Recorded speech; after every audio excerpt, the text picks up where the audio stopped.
Hello, my dear friends. How are you? Welcome. Thank you for joining me here. I'm Mari Theriger, and today I would like to share with you some thoughts on the relation between Loki and Runic spells as information to be added to the already existing videos I've done in the past in this channel about Loki, but also because I haven't talked about Nordic deities and other entities in this channel for quite some time now. And as the taping of this video, we are in a very, let's say, Lokian moment in astrological terms, because Mercury is in lemonade in the microwave or something. It's actually about Saturn, right? Let's move on straight to the subject, if you please.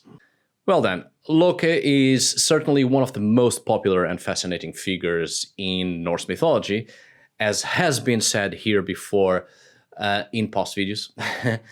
Although Loki was not considered a deity, a god, it is no coincidence that he is one of the entities that appears most in Norse mythology, second only to Odin. Through Loki, we see a great popularity and importance of Loki as the trickster spirit, the trickster figure itself who appears so much in various mythologies, legends, and tales of an animistic structure of belief systems, and the importance that such spirits have, that despite not being of divine origin, their contribution to creation and evolution is extremely important and necessary, giving to them a very popular presence in several mythologies and folklore.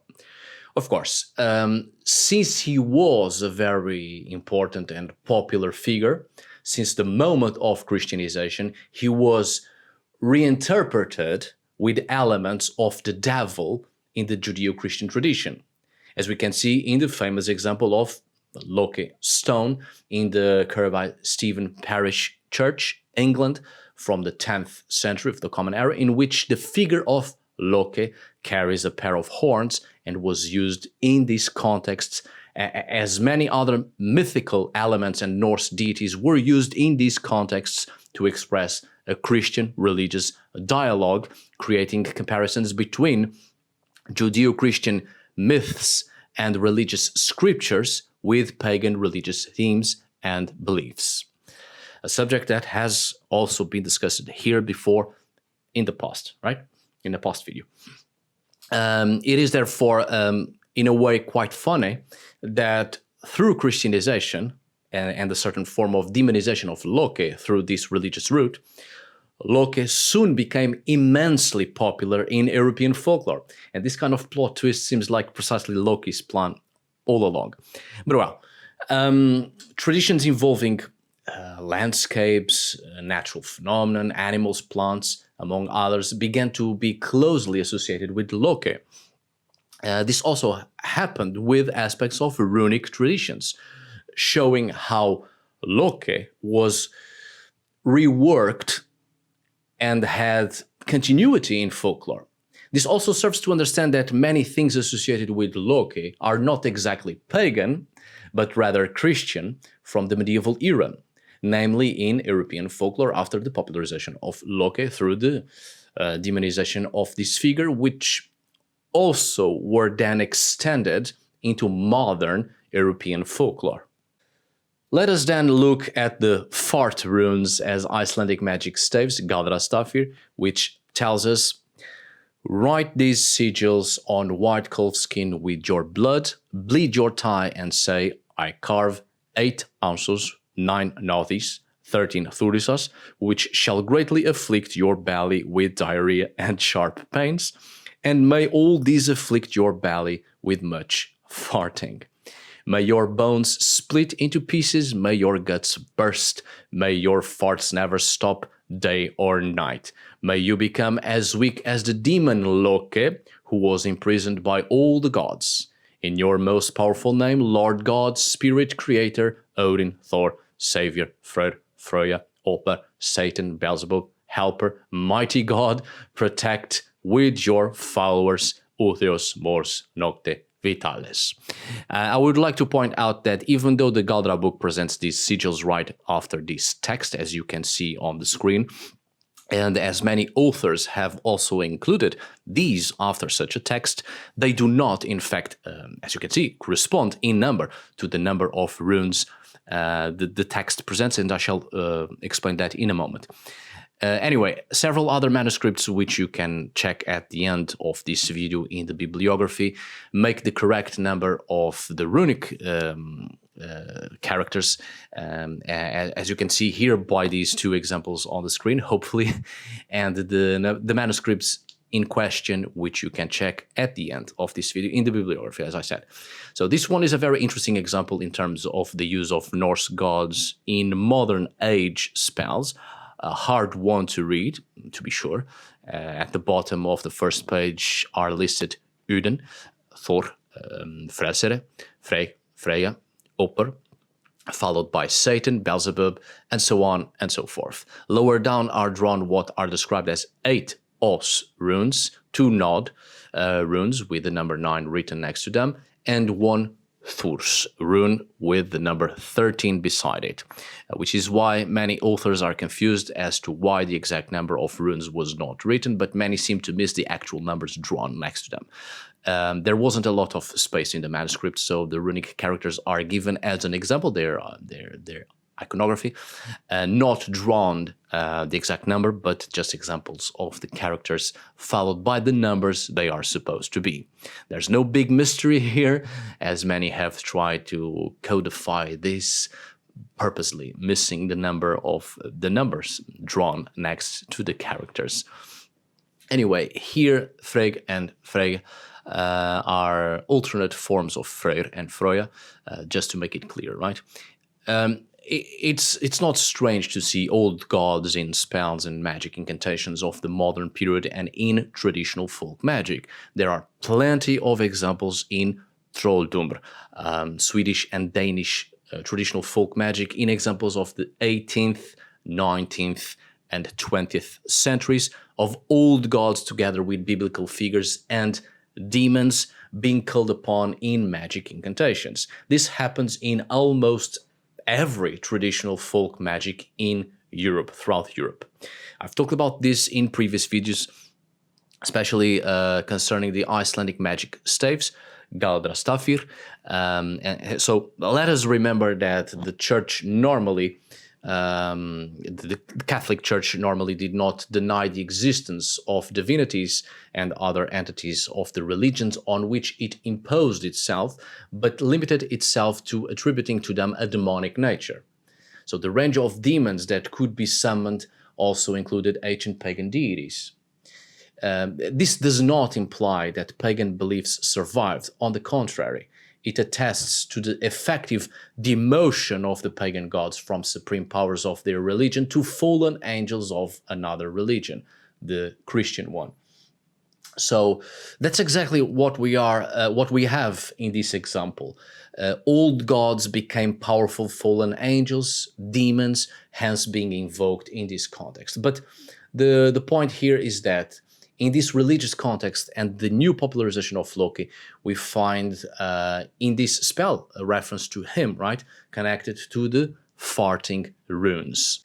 The Galdrabók is an Icelandic grimoire containing influences from several magical traditions, both from Scandinavia and continental Europe, written during the 17th century. So in the aforementioned fart rune spells, Loki, as I was saying, is the first entity summoned, described as a demon, and the detail of his imprisonment by the gods is mentioned objectively. In medieval iconography, on the Loki stone and on the Gosforth cross, also discussed here in other videos, he appears trapped in the underworld as an allusion to the binding of the devil. Also, the spell mentions the belly and the guts twice. Loki was bound with the guts of his son, Narfi. So, Icelandic magical tradition has filtered the character primarily through his defiance of the divine world and subsequently the negative consequences of this act. Here we have a complete detachment from the pre-Christian animistic understanding and a narrative entirely from the Christian perspective, using this new Loki from folklore, with some key ideas or elements from the myths now transported to traditional magic, well, in this case, occultic magic, as a very popular demon now. For more information on the trickster spirit in animism, I have a short video talking about it, right? But this Christian interpretation of Loki as the once trickster spirit now turned demon is still curious. You see, in animism, such spirits, trickster spirits, have the habit of being transgressors and going against the creation of the gods, going against the plans of the gods, which ends up causing events that were not planned by the gods, which open the doors to new creation, open the doors to new types of creations and life, which were not originally planned by the gods, thus giving an enormous dynamic to and of life and existence in the world and in the cosmos.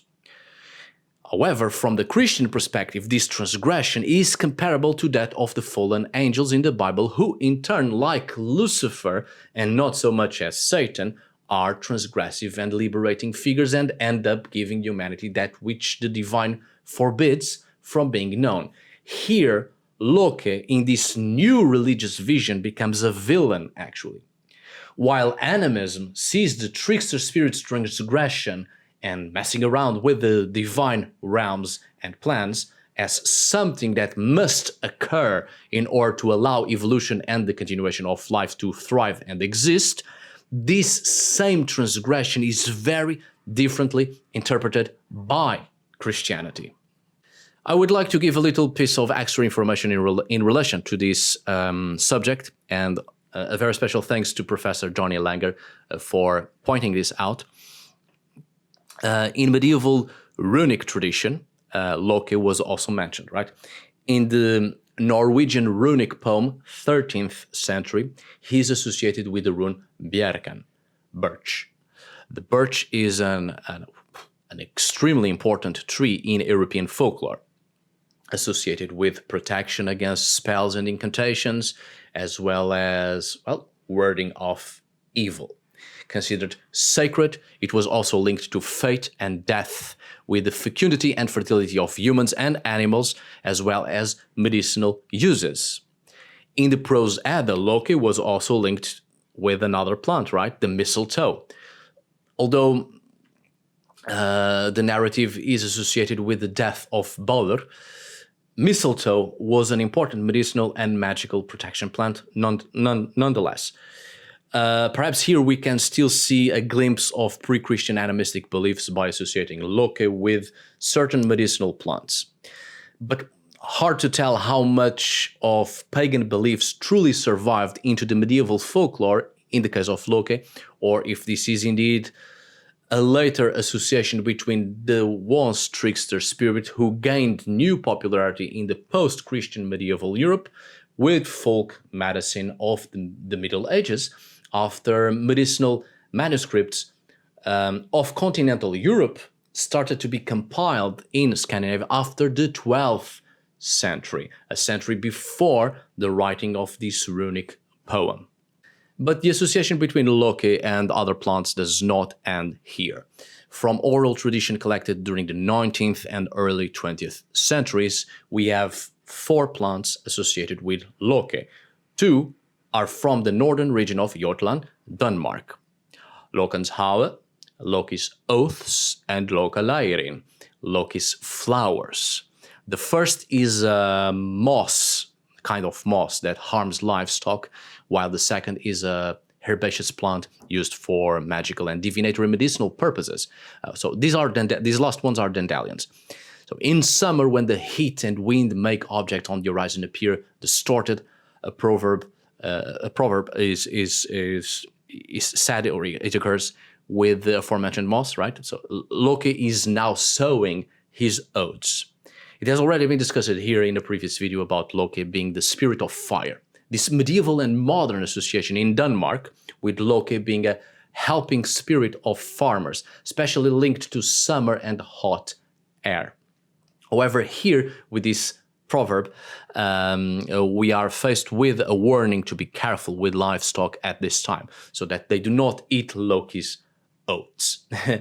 And I would also like to point out that the Viking Age region of Denmark is the one with the largest number of pre-Christian iconographic references to Loki. So research into toponymic, folkloric, historical and literary sources of this region helps us to better understand the figure of Loki and to draw a more complete profile of this entity.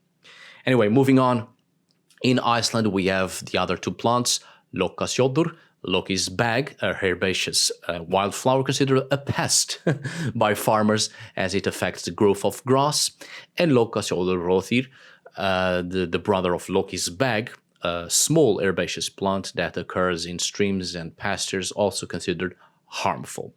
Therefore, modern sources related to Loki in terms of runes, in this case sigils and runes of the Galdra book, have an extremely negative Christian view, continuing a preference for the figure of Loki as imprisoned in the underworld, with Loki being associated with the bound devil. However, in contemporary folklore, sources involving plants coming from the rural world, therefore from folk traditions, we observe a dichotomy. Loki was associated with both negative and positive plants. Certainly a survival of his old character, preserved essentially in medieval mythological sources. In folklore, these mixtures of beliefs are preserved, both from the pre-Christian past and from the Christian mentality and religious interpretation of ancient deities. Loki, in folklore, then becomes an entity with multiple facets, understandings, and beliefs. My dear friends, I hope you have enjoyed this video and may it be useful. Thank you so much for watching. See you on the next video. And as always, tack för idag. Thanks for today. Obrigado por hoje. Until we meet again, my dear friends.